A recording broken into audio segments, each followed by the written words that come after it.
When I was canvassing a couple years ago, we were rounding the corner to talk to a young voter. And the young voter saw us approaching and said, "Oh, no, no, no, I don't do politics." And the candidate said, "Uh-oh, I'm going in." And they went and sat down with the potential constituent and really explained about the impact of local government and how it impacts her as a voter, as a community member. So that's why I wanted to have this conversation today about local elections matter and how it impacts us in our community. I always say federal government set policy, execution happens on the state level. So with that being said, we're going to talk about local government, and we're also going to dive into SB 1, which passed 2025. That's the budget bill that everybody is really grappling with and tackling with, and it's impacting our daily lives. So without further ado, I'm going to start over here with Jason Critchlow. Welcome, Jason. Give everybody an introduction and what got you into politics. Sure. Yeah. Thank you so much, Mary. I'm excited to be here. So my name is Jason Critchlow. I'm the Portage Township trustee, which is up here in South Bend, Indiana, St. Joe County, northern Indiana. There are other Portage Townships in Portage, Indiana. That is not me. I'm here in South Bend. And actually, it's one of the biggest townships in the state of Indiana by population because over time, the city of South Bend grew within my township. I'm one of those townships. And so as a consequence of that, I'm also one of the poorest townships in the state of Indiana. And so, that's a big, important part of what we do here in township government. But, I served as the county chairman for 5 years of our county party here, the County Democratic Party here in St. Joseph County. And I kind of fell into that. But, I've always been involved in my community with various things. And it's really what I encourage people to do is you don't have to get into politics right away. Just get involved in something. And if there's not something there you're interested in, then create it. But for me, it was I worked in my home area, which is the west side of South Bend, and various things, and kind of fell into politics, fell into being chairman, and then I just kind of rode that wave for the last 15 years, and here I am. Awesome. Well, thank you. Looking forward to diving in. Okay, Vincent, I will toss it over to you to give an introduction. Yeah, I'm glad I'm not alone in falling into politics. My name is Vince Aguirre, Greencastle City Council, serving since 2023. And I guess my election was 23, serving since 2024. And also county party chairman, kind of fell into that shortly after the election. Currently the only Democrat in Putnam County who is in office and won an election. We've had some appointed people in township boards as well.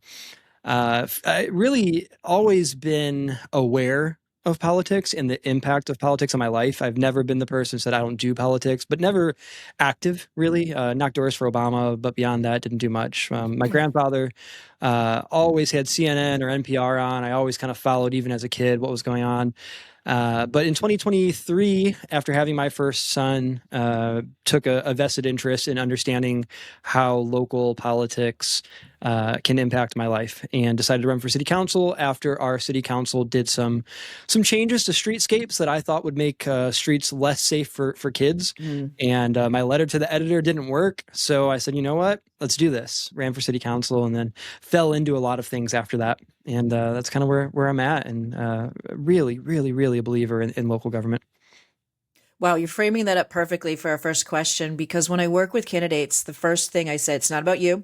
It's about what can you solve in your community? What issues need to be addressed? And you saw it and you're like, hey, I need to get involved. So it's from my lens. When I came to Indiana, I remember, Jason, you were one of my first calls getting involved. I was like, someone said, call Jason to figure out how to plug in. And I did. And coming from Boston, I felt Indiana had a really complex government structure.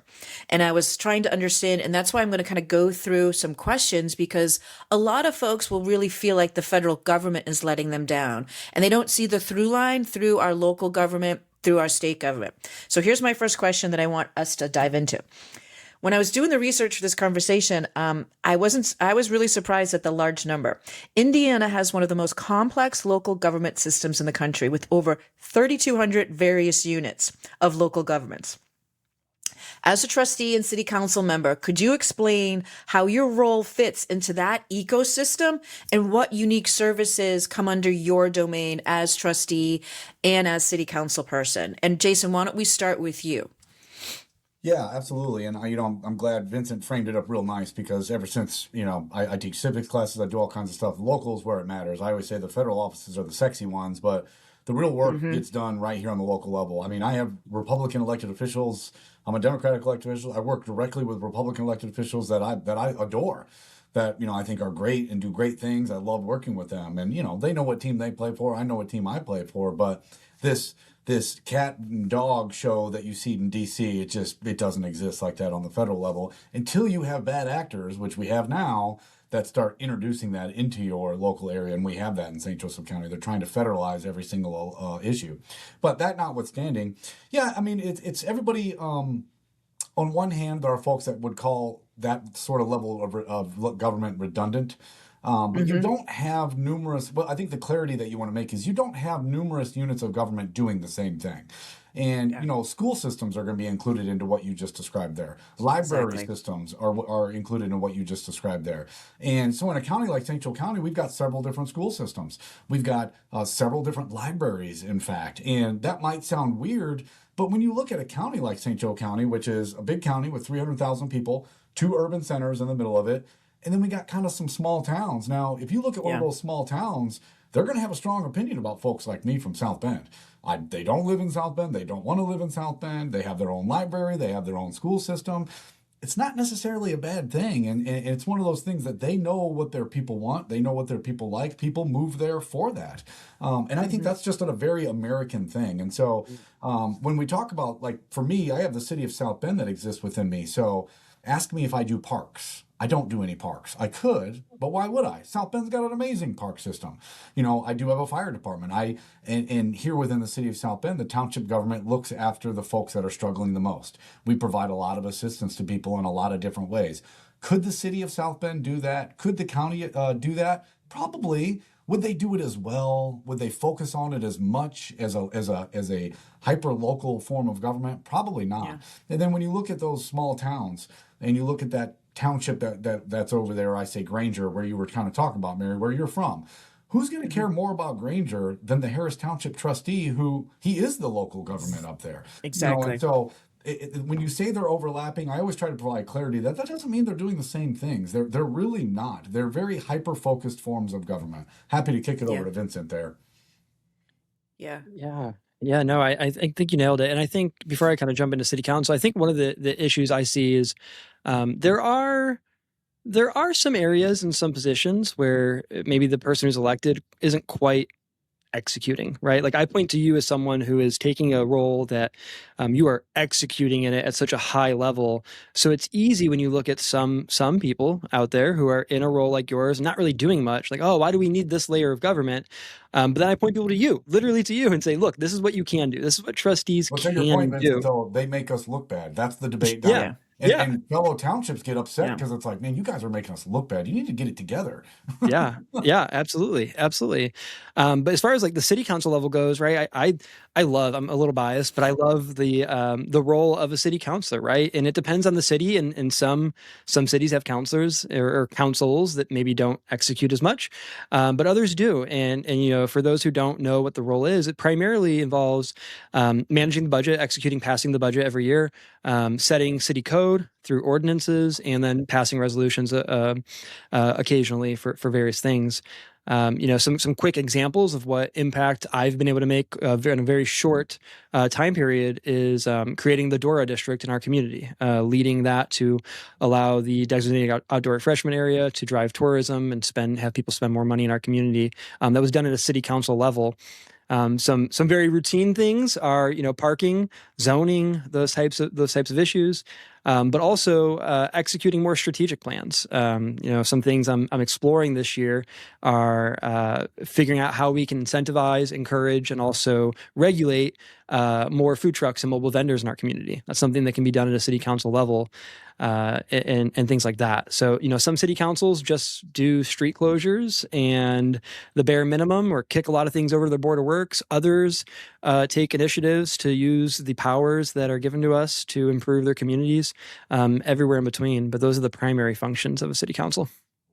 I want to circle back because you both hit on two really important points. When you look at St. Joseph County, Jason, it's rural, urban, and suburban, all in this big, huge district with different personalities and different needs. And having, Granger for me is a population of 30,000, and our Harris Township trustee is our designated person. And then we have our county council representative, and that's it. So if you take away that, we've got a big data center coming here. We need a voice in what our community looks like, and taking that away and not having that representation is, I feel, is really, really key in our quality of life, which gets me to the next question, Vincent. You mentioned, go back to that. You on your city council, talk about that you mentioned it very quickly, the Dora incident. I didn't quite catch that. Yeah, the Dora. So Dora, the state passed a law a few years back where you can create a designated outdoor refreshment area.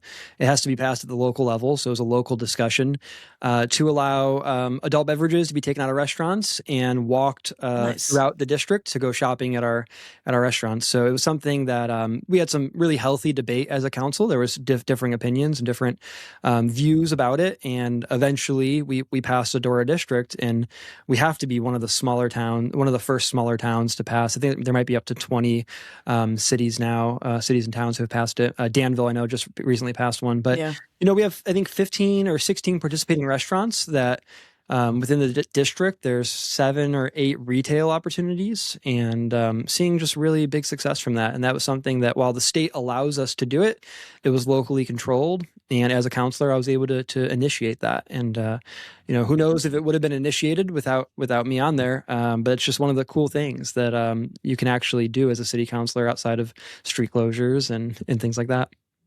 Yeah, I think a lot of people just think potholes, snow Uh-huh. removal, leaf control, the police, and the libraries are really important, but it's that quality of life, because we know a lot of people have been talking about it, that Indiana ranks almost the second to the bottom in terms of the worst quality of life. It's not just about low taxes. So what are you folks doing on the local level to change that conversation? Because you are the closest to the voters, to the communities. What are they asking for? Do you have the power within your domain to work on the quality of life in terms of bringing community together and providing services that are a little bit beyond schools, fires, library, super important, but what else umbrellas your role? Jason, I'm going to pop it over to you first. So yeah, I think that's very important. I mean, you started the question one way and kind of ended it another. Well, I what are did. There's people so much wanting? in there. Yeah, well, what are people wanting? I mean, the easy thing to answer there is elected official. Everybody wants everything, and they don't want to pay for it. Yeah, I mean, in that's just absolutely about every true. way. I mean, it's difficult conversations with people when they talk about their property taxes and how it's so terrible, it's so high. And we are seeing huge jumps in assessed value, which is causing Yeah. big jumps in people paying taxes. But when you take a step back, it's very difficult to tell someone, we actually have one of the lowest property tax rates in the entire country. I mean, they'll like jump down your throat. It's just like this. As an Yes. elected official, it's a tough conversation, but, people want you to do more. But I've often said nobody wants to pay taxes, but they often are understanding when you're not wasting them. When you make a good pitch for what it is. When I go out and I say, hey, Yeah. look, this area of the county does not have an ambulance. If you call for an ambulance, if dad's having a heart attack, it's going to take 20 minutes before help arrives. I can change that if you let me increase this tax rate. I can put an ambulance 2 minutes away. When your baby's choking, the help is right here.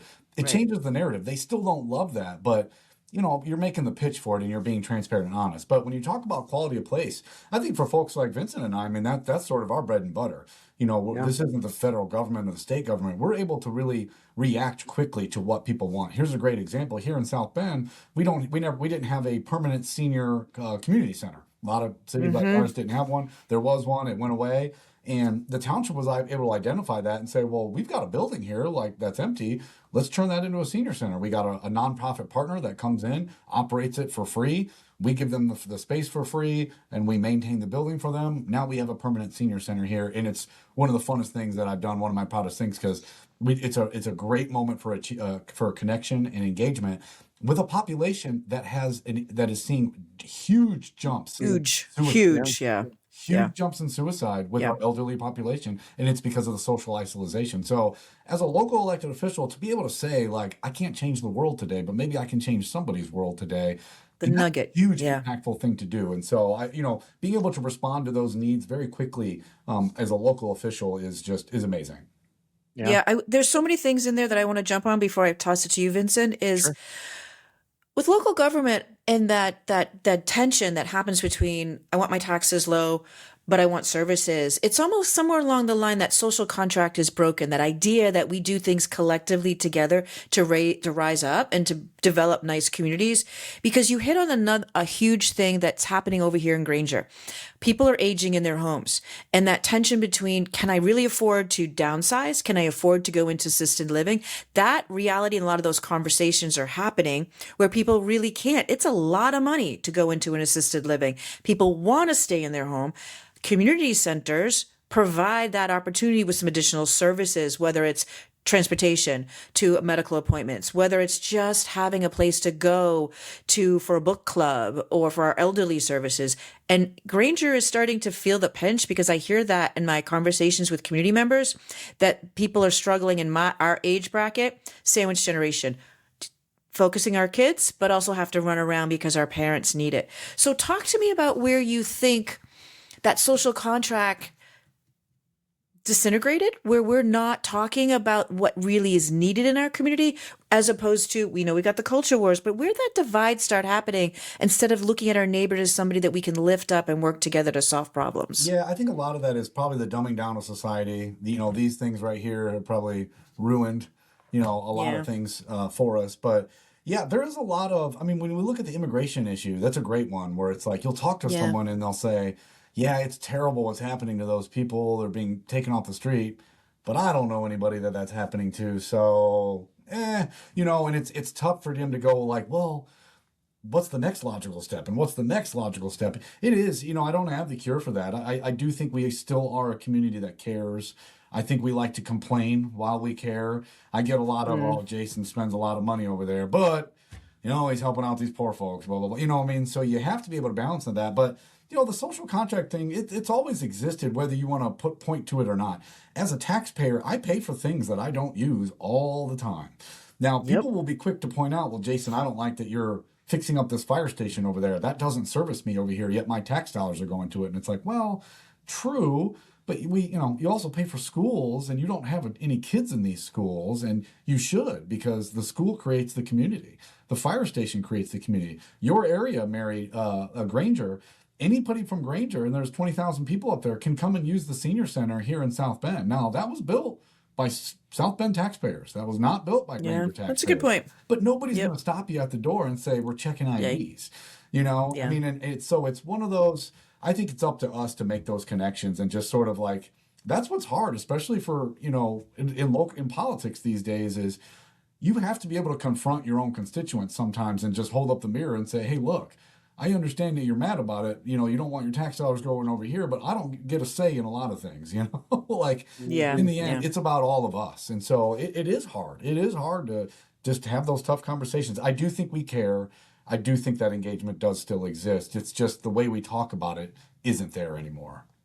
Yeah, that's a really good point. I'm going to pass over to you, Vincent, with the lens of it's the national noise. People are listening to the national noise instead of getting back into community, back into their neighbors. So I'm tossing it over to you. So we talk about that social contract, what's boots on the ground, quality life. What are you hearing? What are you seeing? And what are people leaning into you for?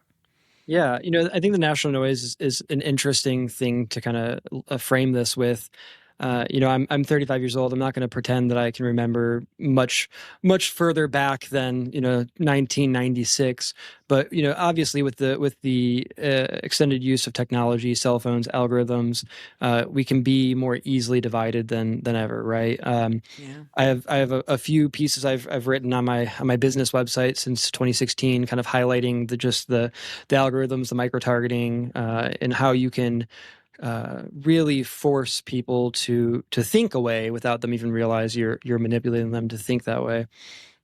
What I find really interesting is the perspective I've received since being in politics.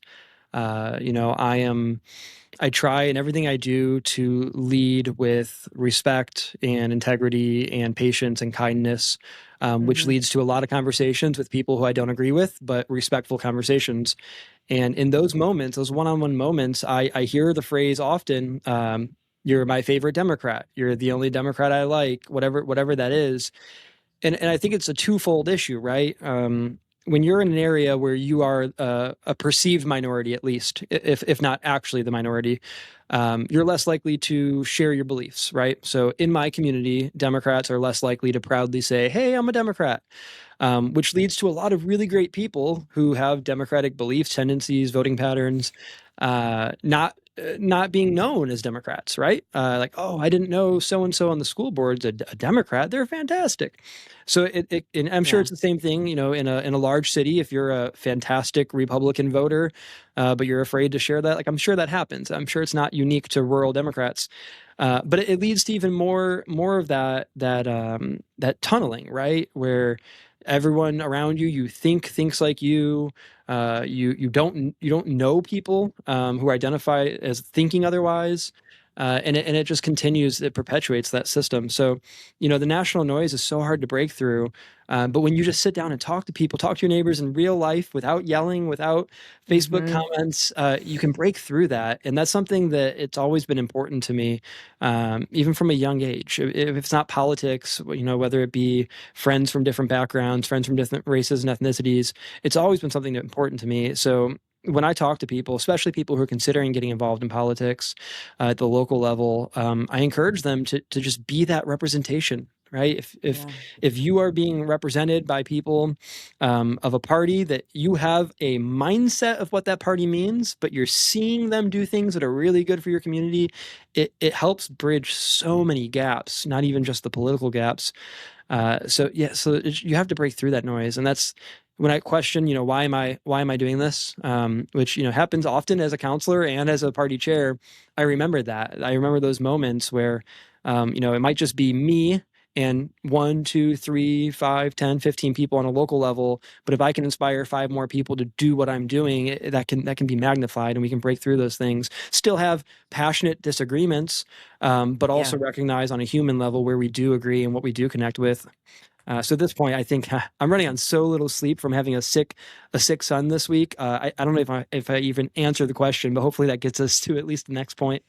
Well, Vincent, You real did quick before you because go, go ahead. Mary, I would really encourage you to lean into that, because I get that too. Yeah. You're my favorite Democrat, even though I'm in a Yeah, Democratic city. But, yeah, you're an ambassador now for the Democratic yeah, Party. And I think 100%. it's important that we show folks like, yeah, that's right. You've been taught to hate Democrats because you equate Democrats with, whatever it is, and you're being Yeah, told by the national media. And it's the same on the other end. Like, it's a heavy, you're like, well, good, good. This is what we look like. I have yeah, kids. I had a sick kid last night, just like you did. It's yeah, important. Hmm. We need yeah. to Yeah. we need to authenticate ourselves. And I would add to that, maybe put a pin in it for a different conversation on a different day. But I find it, maybe you see the same thing. I find it so interesting how many elected Republican officials confide in me their frustrations with what's going on at the state level, with the governor, with our Hmm. state reps. It happens all the time, nearly a weekly basis. Well, Vince, I am elected XYZ and I am a Republican, but I can't believe what's happening with ICE, or I can't believe what's happening with SB1. It happens all the time, and I think the more conversations we can have like that, like they know they can trust me to not just say so and so hates the governor, but Well, we yeah, can and I connect do on the those things same. we agree I with. do that. I get that, and I do the same thing with on the Democratic side. I'll go to Yeah, Republicans and be like, "Hey, man, yeah, these give guys, and take. like, I cannot believe we can't get it together in the state." I'm real quick to be like, Hmm. Yeah. Yeah, And I think that's not a bad thing. I think that's the one thing I talk other times. You folks have different corporate backgrounds. I have a different corporate background. We learned in trainings and environments and mentors and mentees that it was okay to have tough conversations. It was hmm, okay to agree to disagree. But somewhere along the line, in the political spectrum, when I jumped into this space, it became a backroom conversation. It wasn't an hmm, out in the open, let's talk about our differences. yeah, And that's where the tension starts artificially being created. And then we're not getting things done. our yeah, Because what you, generation, the worst thing our generation did was tell people you can't talk about God, politics. You can't talk about these things in the workplace, and that means yeah, people don't know yep, how to have conversations or conflict yep, anymore. I think it's yeah, so. Even in my own office, we keep it tempered and we keep it away from residents, but I encourage the debate. I like the yeah, conversation. I learn how yeah, yeah. people think. Like, man, I didn't think of that. A great example is I had somebody who was, he's kind of a right-leaning guy, and we were talking about the Trump airplane. Remember Qatar giving the airplane? Oh, yeah, yeah, yeah, yeah, And yeah. the Democrats in the office are complaining about it, and he kind of goes, "Yeah." And they go, I said, "What do you think?" And he goes, "Well, if you gave me a free pair of jet skis, I'd take them." And he started laughing, and I said, "Okay, well."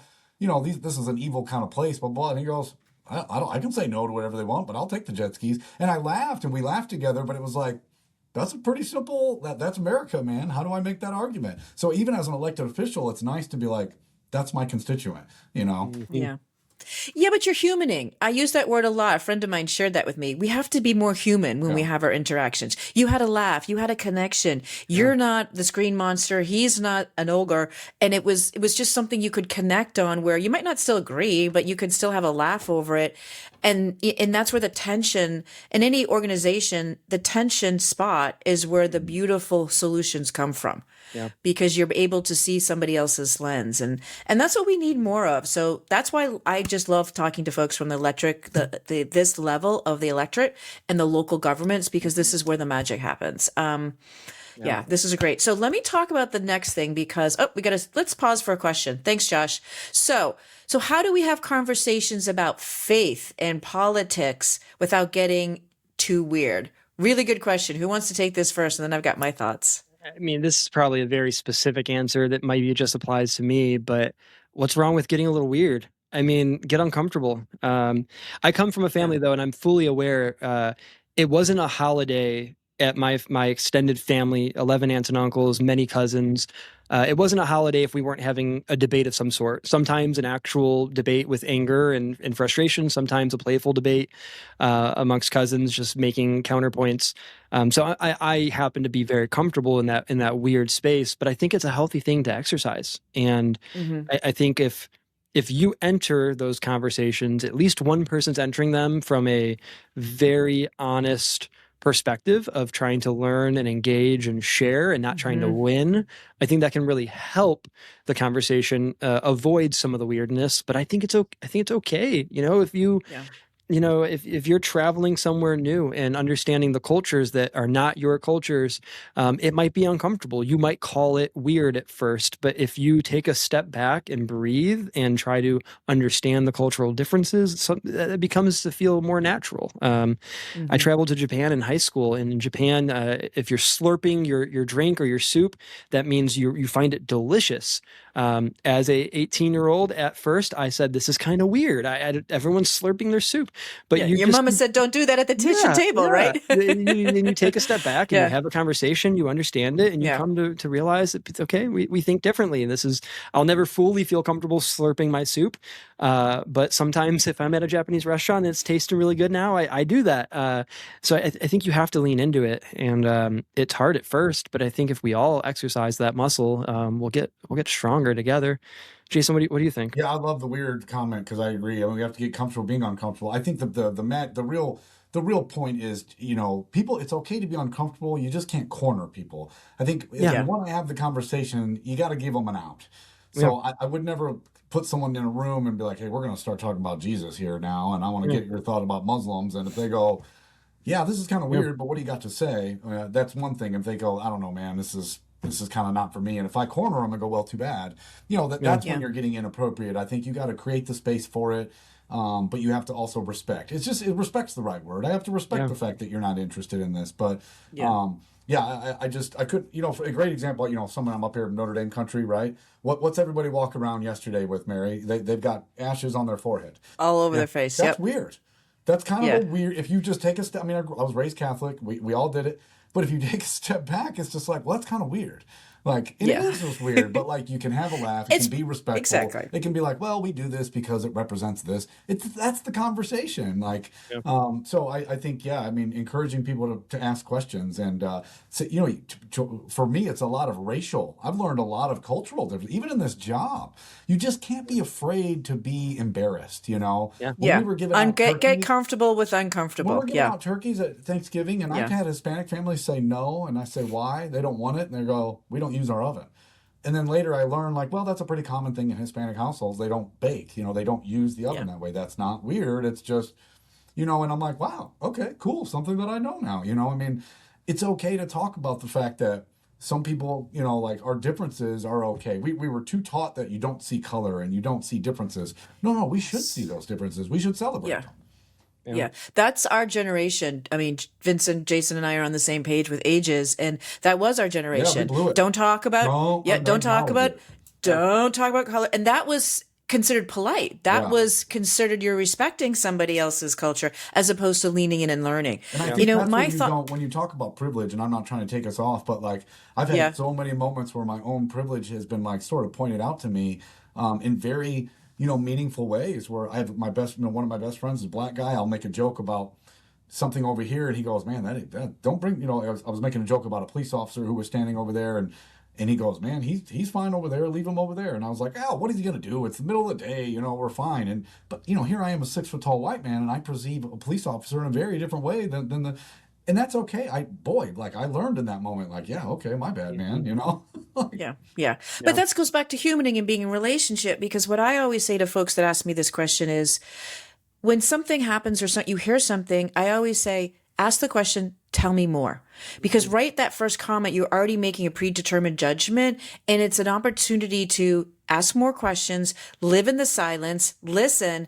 And then the other thing is, when Jason, you mentioned having an out, you can always say, hey, that was really interesting. Can we circle back and talk more later? Because if it felt a little uncomfortable, give yourself the space to collect yourself, learn more, and re-engage. You don't have to always engage and go deep in the moment. Continually have the conversations and peel back the layers. And that's a communication skill we forget to teach our kids, because as you've pointed out, Jason, they're all here, right? Yeah. They're all on their phones. We're losing how to communicate and learn those skills of how do we have those uncomfortable conversations? My I big would hero on that is Brene Brown. She does a lot of great workshops, a lot of tutorials on how to live in that uncomfortable space and lean in that it's normal and natural.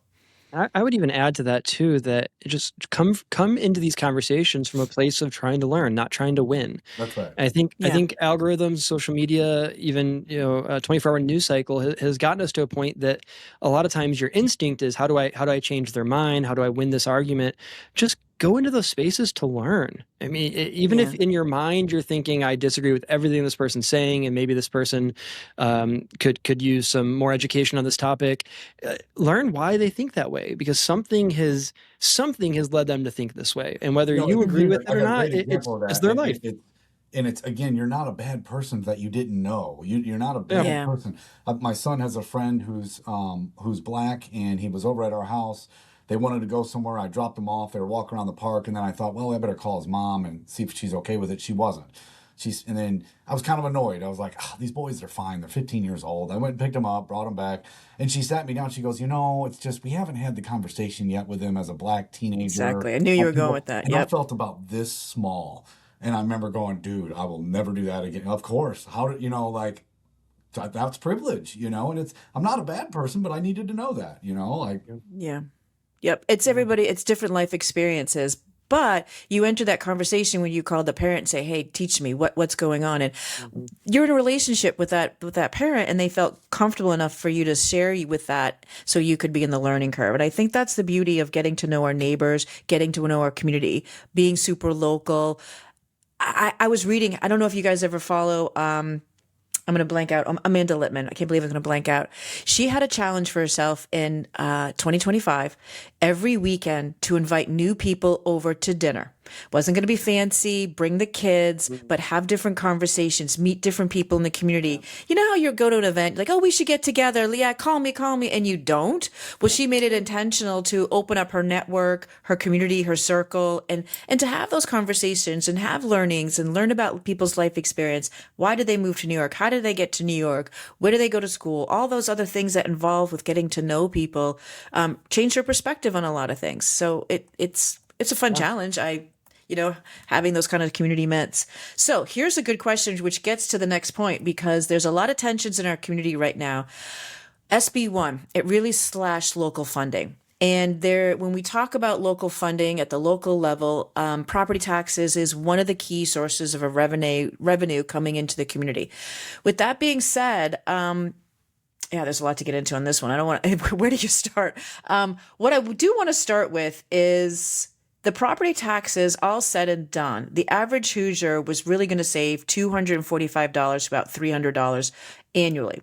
Now, what people forget is the tax formula in the most simplest way is really set at the state house, executed on the local level, correct? And then, so a lot of people will push back to their local elected officials and blame them for the tax increase because we also have this supply and demand going on. There's a housing shortage, the increase in the home values, as you mentioned, Jason. There was a little bit left over from COVID, and then we all in this community saw a lot in terms of increase in housing. So there's that setup. We have the low income Hoosiers, as a result of this property tax, actually going to be carrying the burden of making up the revenue loss. People call that a regressive impact. And you folks are on the ground really seeing that impact, because I pulled up some numbers here and I want to get really clear on this regressive impact. As I stated a minute ago, the average Hoosier is really saving about $200 to $300 in that bucket based on the value of their home. So the regressive impact is state has to make up the revenue somehow. Low income Hoosiers are paying about 6.9% of their income in other sources, meaning sales tax, exercise tax. Middle income is about 4.6% of their income will go to taxes in some sort of way, gas tax, sales tax, etc. Where the wealthiest 1% are only paying 1.2%. That's why they call it regressive. The more you make, the less you spend into that. So talk to me about what you're hearing on the ground when people are starting to feel the impact. Because what happens when a bill is passed down at the State House, people hear about it, it hits the media, people are talking, there's a buzz. Until it impacts people, it doesn't become real. Now we're in real motion now where this property tax is becoming real. The other thing I will add, and I want you guys to dive into it, when I went around to town and county meetings right after SB1 passed and people were passing the budget for 2026, what I heard a lot was, while we did cut a lot of our services, we're kind of okay right now, but it's 27 and 28 is where we're going to really feel the pinch. I know there's a lot there, but we need to start dissecting what impact the SB1, the budget bill from 2025, is having in our local community. So Jason, why don't you start us off and really talk about, okay, revenues cut, we've got this regressive impact. How are you hearing about this on the ground? What are people saying from a human side, and how are they coming to you to address their concerns or talk about this? Where are you seeing I that? would say the real fear is I'm not sure residents are connecting really what the major problem here is. And, looks like Okay. Vincent agrees with me. And that's the scary thing as an elected official, because you set it up well, Mary, that here yet again, the state government makes local governments the enemy. Here yet Yes. again, just like when they made schools. I mean, if you're a resident out there watching this and you're wondering, like, every few years, why does your school system pass a referendum? It's because the state set them up to remove their funding There you and go. force them to have Yep. to do this every few years. Yep. And Mike Pence did it, and now we see our current governor doing it. And so it's very tough on local elected officials. They are calling. I've heard a lot of the old dogs call this the worst piece of legislation they've ever seen come out of the Yeah. state house, because it universally sucks in almost Yeah. every single way. How it changes your local income tax. And the one thing we start with, so educating the public is important, and that's what I spend a lot of time doing. I'll ask people, where do your property taxes go? I get lots of answers. There's only one answer: your local government. It doesn't go to the state. It doesn't go to the federal government. It just goes to your local government. So your schools, your libraries, your cities, your fire departments, they're all funded by those property taxes. So when you make a cut to that, something's got to go. Because if you look, I mean, in some areas, South Bend certainly could do some work on some kind of audit, Doge type of. But I think that's what I think that's what is going to happen here. You're going to have cities and counties having to take a step back and say, okay, what is it that we do now? Because we can't do all of these things anymore. We're going to have to select the things that we do. And the consequences are going to be severe, and the problem's going to be the local elected officials will end up being the bad guy because we're failing on that education front. Yeah. Yeah. Vincent?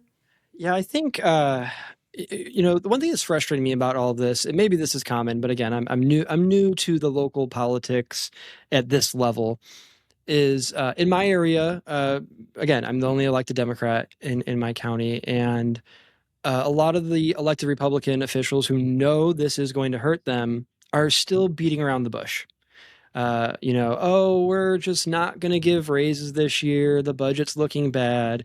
Instead of coming straight out and saying, our representatives, Bo Baird, Rod Bray, And Brett Clark voted, along with the governor, to reduce the budget we can pay our fire and police officers. And that is a true statement. A friend of mine has a website, sb1hurtshoosiers.com or braunbudgethurtshoosiers.com, where it kind of breaks this down for every single city, town, and county in the state. But I think, I'm sure people like Jason and myself are out here, repeating this as much as we can.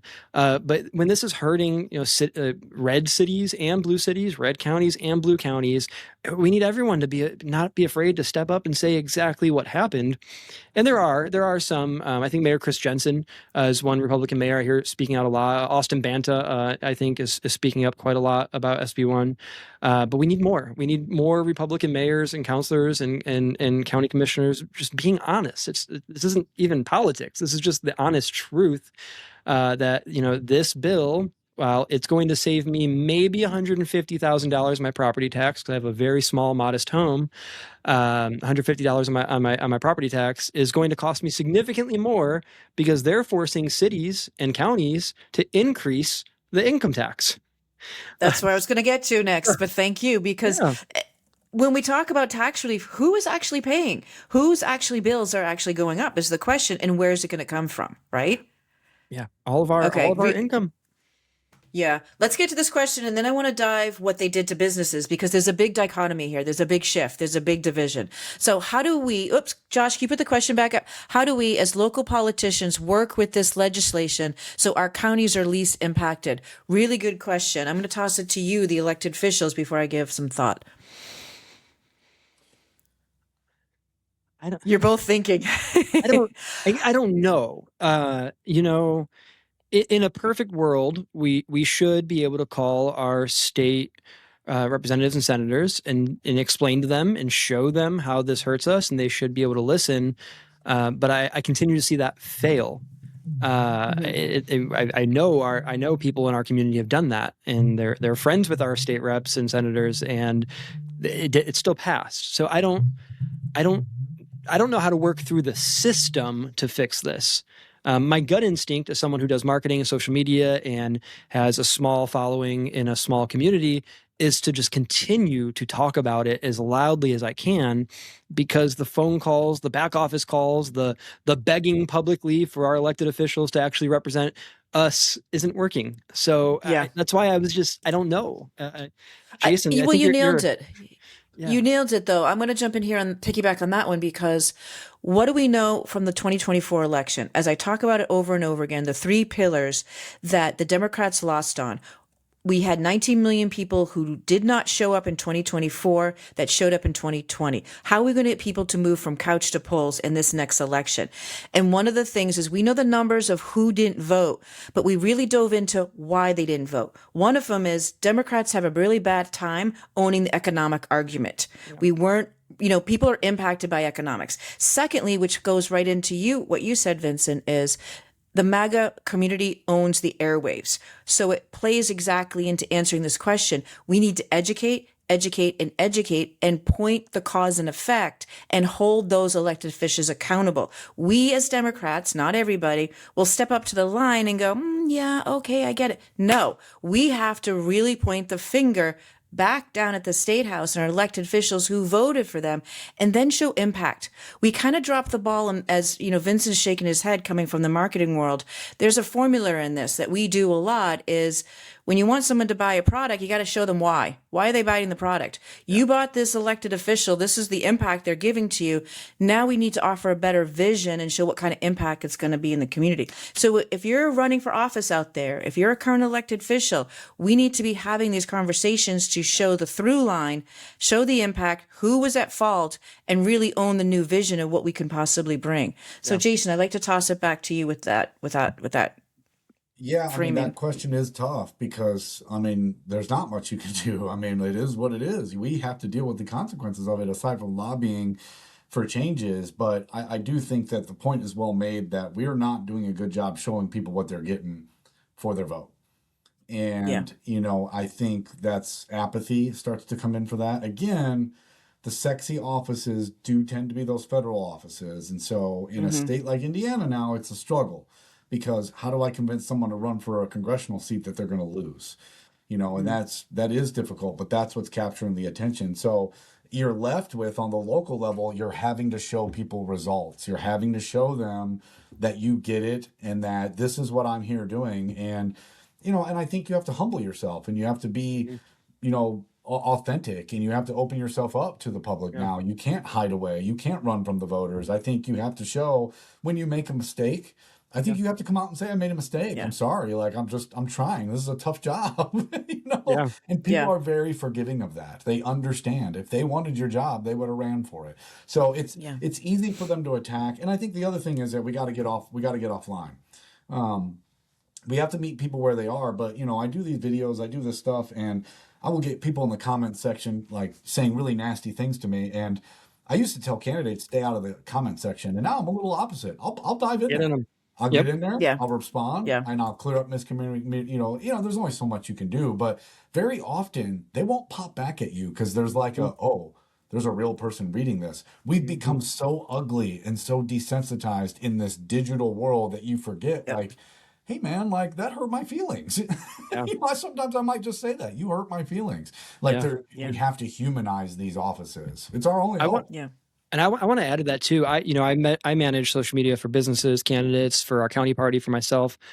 There's a measurable difference in the tone of the comments if I post something on the Putnam County Democrat page versus my campaign page or my official city council page. And I think the big difference is they're looking at me and my face and who I am as a human. They know how I feel, how I act. A lot of these people know my kids, my family. And when you humanize it, it makes people slow down. So they look at a generic donkey profile picture on a Democrat page and just type their hate message, whereas they look at me and whatever my profile picture is for the day, and it humanizes it a little bit. And I think that helps. But I also want to say, I think that the work like people like Jason are doing, like he's making township trustee sexy. And I don't know if you feel that way, but I truly think you are. Like I see your content. I share a lot of your posts when you're educating people about what's going on. I think the more we can convince qualified people to run for office and take that approach of making something that maybe doesn't feel sexy, maybe has never been sexy, into something that people want to watch and learn about, I think the better all of our government is. And to that point, I've seen there's a few people on the Republican ballot in my community right now who messaged me last year and said, Vince, I really appreciate the transparency you're doing. I'm going to run for office. I'm not a Democrat. I'm not going to run as a Democrat, but I want to be like what you're doing. So I think even if you're not agreeing on the policy, you can agree on the concept of transparent, accessible government's better for everyone, even if maybe we disagree what that government should be doing. So I'm sure Jason's having the same influence up there. I'm sure people are seeing it and getting motivated. Maybe they're Democrats, maybe they're Republicans, but I think that helps everyone when we get more people who want to bring attention and eyeballs to those positions to do good and not just to get eyeballs. No, I think that's right. I think you're landing on a lot of the things that I train candidates on. We were doing a session on the digital because, as I mentioned, one of the pillars that we lost in 2024 is they own the narrative. And if you are running for office, you have to be comfortable in the digital space. Now, does that mean stay there? No, you need to bring people out of the digital world into your campaigns and into community. But what I will say about the digital space that we talk about is one of the folks, the candidates in the audience said, oh, so I have to be a content creator? I was like, no, you have to be a communicator because people don't know what's happening. And when you get better in this space, because the other thing, you'll get better and more comfortable and you'll get the information out there. If we go back to who we talked to last week with Jocelyn Renee from Recenter and Count Us In, they really talked to us about 18 and 35-year-old voters in the state of Indiana. Only 16% voted in 2024. If we just increase that by 10%, 15%, we start winning elections here. And how do we do that? We start sharing the legislation and the impact that it's happening on their daily lives through rent, cost of living, utility bills. I mean, we haven't even talked about any of that stuff yet, but that's how we start to see the change. And that's how people and politicians connect, is people need to know who's currently responsible for what's impacting them.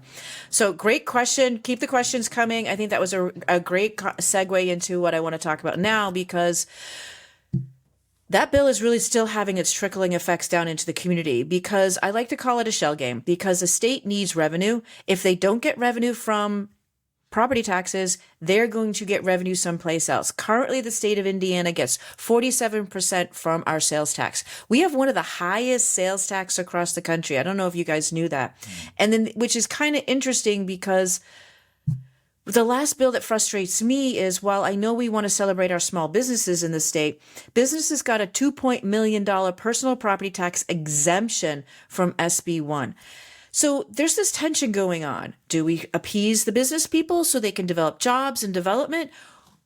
Or our residents, our community members are getting their property taxes. There's not a lot of benefit for them, but the businesses are getting their property taxes slashed quite a bit. So how do we settle that lack of revenue coming into your communities wanting development because we lost the revenue from SB 1, the data centers? That's where I'm going with this. A lot of that is bringing a lot of tension in our communities because, in my opinion, I feel like this has been a 4 or 5 year plan to bring these data centers and this type of development to the state. You cut the budget coming from the local governments. They don't have that revenue. You've got this sexy data center, air quotes, that's going to bring revenue, according to some of the arguments, create jobs, create union jobs, the construction, everything that's going on with that, infrastructure, the roads, utilities, all that. How do we balance that tension that's happening right now with the SB 1? The budget's been cut. We need another revenue sources. People are leaning into data centers. And now we have a lot of stuff embedded in all that question in terms of communities aren't happy with what is happening to compensate for the lack of revenue. So Vincent, I see you might want to jump in at that. I'll toss it over to you. I mean, let's be honest before we jump in, right? That property tax exemption isn't for the small businesses, right? That is for the data centers. That is for the solar farms. That is right. Like that's not for me and my business. True. I'm not writing off $2 million in personal property tax. So first of all, we took a system that wasn't necessarily broken. It needed improvement, but it didn't have to be massively overhauled like this to give more subsidies to millionaires and billionaires. Then on the flip side, if we are trying to retain and attract this business, right? Hey, bring your business here where we just cut our 3 firefighters and 2 police officers and our library has to shut down because of SB 1 makes absolutely no sense, right? So it's just so short-sighted from the state to even think that carrot can bring people here because they're like you mentioned earlier, they're even further reducing the quality of life of Hoosiers and then saying, but move your business here because we'll convince people to keep living in this state as we take away everything that makes life enjoyable. And that's why, you saw me kind of getting a little irritated when you were asking that because it's mind boggling and it's pure politics, right? It's pure politics. This wasn't a solution, but now Braun can pat himself on the back and force people like me to vote on a 1.2% property or income tax increase, or vote against it and say, yeah, I guess I'm okay with firing 5 police officers. That's the only option. I don't want to tax people. Pure politics, and it's so frustrating, and it helps no one except for billionaires. Yeah, because they can go around. We got the mailers, Jason. I don't know if you got the same mailers I do. We're in the same county about we just cut taxes. We're putting more in your pocket, but then, as I call it, the shell game, taxes in your pocket one way, but they're out the other way. So jump in on this conversation, Jason. What's your thoughts? Because there's a lot there to unpack.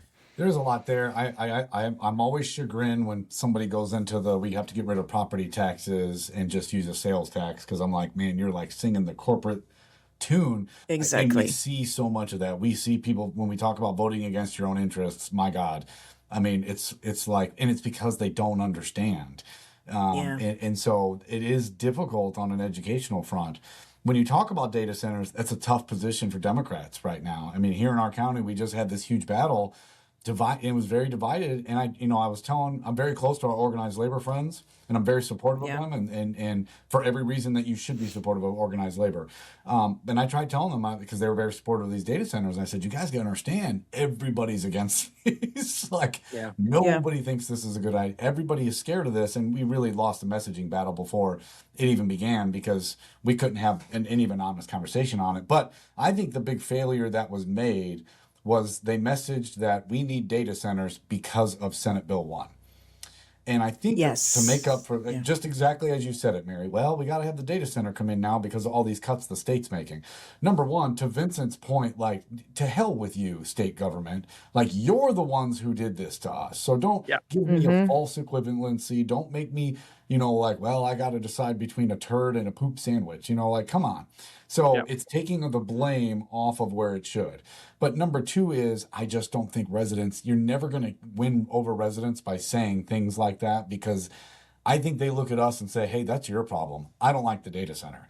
I don't want the data center. And so I actually like the way that Mallory McMorrow framed it sort of recently. I saw something Mm-hmm. she put on Twitter about a month ago, and she said, if it's going to pollute my community, I'm against data centers. If it's going to increase our utility rates for our residents, then I'm against data centers. If it's not going to pay for itself, then I'm against data centers. I thought that messaging was beautiful, because what Yeah. it Yeah. says is, hey, look, we're for development. We're just not for you raping our resources. We're not for you doing development off the backs of our working families. And I think that's the balance that we have to strike.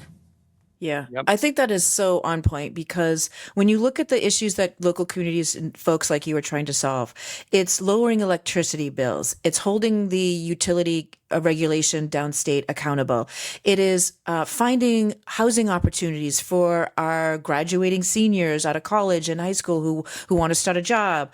Because when I look at all that land development, when I look at that, I go, wow, wouldn't that be nice if we put a complex in there that is a starter home package for young people who are entering in the workforce, who want to leave mom and dad, leave the nest, parents want them out. But we're not thinking creatively like that. When I look at the population of Granger itself, when I look on the Granger Moms Facebook page, one of the biggest pain points that moms and young families are struggling with is childcare. Mm-hmm. According to our population, in terms of our elderly, in terms of our folks that are in that childcare bucket, that's about 50% of our population over there.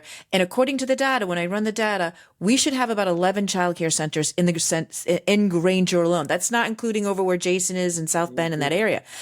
That's development. That's job opportunity. That's long-term development. And what I struggle with these data centers is, I was just at a meeting last night, is this has been a long-term plan. This doesn't happen overnight. Microsoft didn't all of a sudden decide to come here.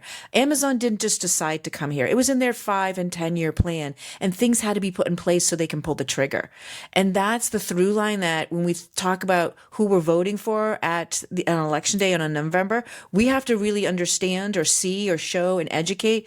It's downstate. It's the governor. It's your current elected officials. It's the GOP that paved the road, for lack of a better analogy, to allow them to slide in. So for me, it's really frustrating because, as Jason said, they carefully crafted an opportunity for Democrats to be in-house fighting. Yeah, They I really use the did. word targeted a lot. I always say Indiana, our communities have been targeted for these things. I say the same thing about, Mary will tell you, the corporate landlords that we're dealing with in South Bend. Yeah. Indiana is Yeah. targeted by them because it's easy. Yeah. Yeah. Yep. And I think that's the one thing when people are out there listening, when you see things online about this information, and share this conversation. People don't know. They're busy. They're putting their head down. They're bringing kids to school. They're helping with elderly and aging parents. People just don't know. And sometimes I want to give people grace because it's not their fault with their busy lives, trying to make ends meet, etc. But having these, as we said in the beginning, tough conversations with your neighbors and giving them resources so they can self-educate is really half the battle, is part of it. So I want to give you guys an opportunity. We're almost getting to an hour here. See if there's any more questions in the chat. Josh will pop them up. But as we're talking about things today, Jason, any final thoughts that you want to share with our community? Where do we go with SB1? What's coming down the pike? It's been a big piece of our conversation. Anything you want to share with the listeners as we move into the next phase of 2026? Yeah, number one, I'm a cynic and I've been a cynic for many years now, but that redistricting thing showed that, okay. So I guess my voice to people, Yeah. my message to people is you need to be engaged and stay engaged, and it does matter. 2 years ago, I would have probably told you, like, get engaged, but these guys don't care what we think. But that redistricting fight, that was a head turner, like, okay, something's happening here, but get involved in your community, get involved somewhere. It doesn't have to be politics. It doesn't have to be anything like that. Find a nonprofit, find something, your PTO. I always say, you said nice things about me, Mary, as trustee here. It's just, if you hand me a hammer, I'm going to swing it. And if I don't know how to swing it, I'm going to learn how to swing it. And I might even do things with it that it's not really designed to do, but it works. And so you can do that with any role. You can do that. You don't need a title. But if you want a piece of this world and if you want it to make it better, Yeah. unless someone like you cares a whole awful lot, nothing's going to get better. It's not.